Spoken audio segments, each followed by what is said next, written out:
We are bombarded by news and information. How do we know what is true, and how do we keep it from having a negative impact on our lives?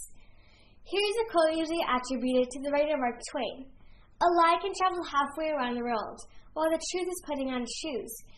There's reason to doubt Mark Twain ever said this at all, ironically proving the point.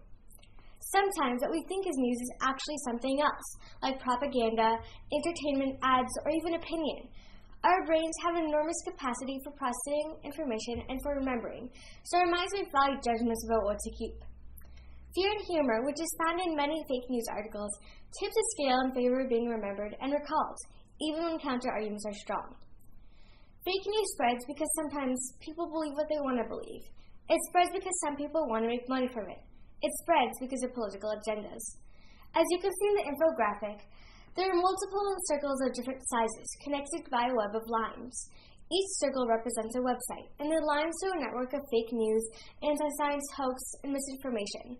When you look at the image, what you'll notice is that the bigger circles in the middle are mostly mainstream media sites, like the New York Times, CNN, and the Washington Post. This spread of fake news happens when people link a site publishing fake information to a mainstream site. Many fake news stories create an emotional response. They make you angry or upset. During the election, you might have heard fake news about a particular candidate. Later, when you thought about that candidate, you might still feel angry or upset, realizing that the source of the feeling came from a fake news story. As you can see in the graph shown, the reactions for top election stories made by fake pages skyrocketed up, receiving more interactions than mainstream news. The argument is that the Facebook algorithm favors and promotes stories that have a lot of likes and shares. If there's enough engagement with it, it shows up more, causing a vicious circle, where even more people share.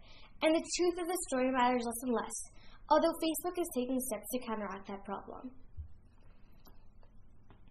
In the Balkan nation of Macedonia, there was an 8-year-old teen named Boris, who heard that during a campaign rally in North Carolina, a candidate slapped a man in the audience for disagreeing with him. This, however, never happened. He then posted a link on Facebook, seeding it within various groups devoted to American politics. To his astonishment, it was shared around 800 times. That month, on February 2016, Boris made more than $150 off the Google ads on his website.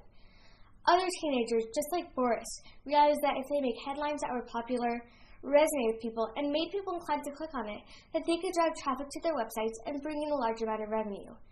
In this case, the spreading of fake news was not even about the politics, but about the money you can make. Fake news became a really hot topic on the election, but the truth is, fake news is everywhere. Let me give you a recent example. I bet everyone in this room heard about the Manchester bombing during the Ariana Grande concert. Several outlets, including Daily Mail, tweeted this image of people purporting to be missing following the explosion.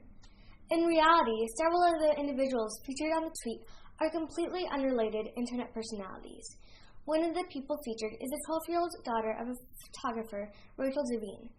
In a Facebook post, she said she was woken up by multiple messages asking if her daughter was safe.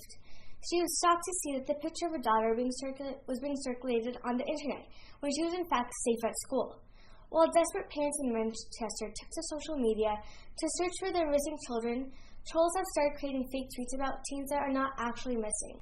Recent advances in communication technology have had measurable benefits in breaking down the barriers between information and people.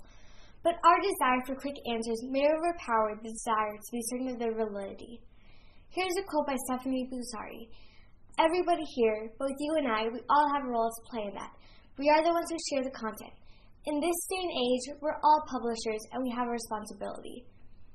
Before you share a new article, ask yourself these questions. Who wrote the article? What is the publication? Where did the sources come from? When was it published?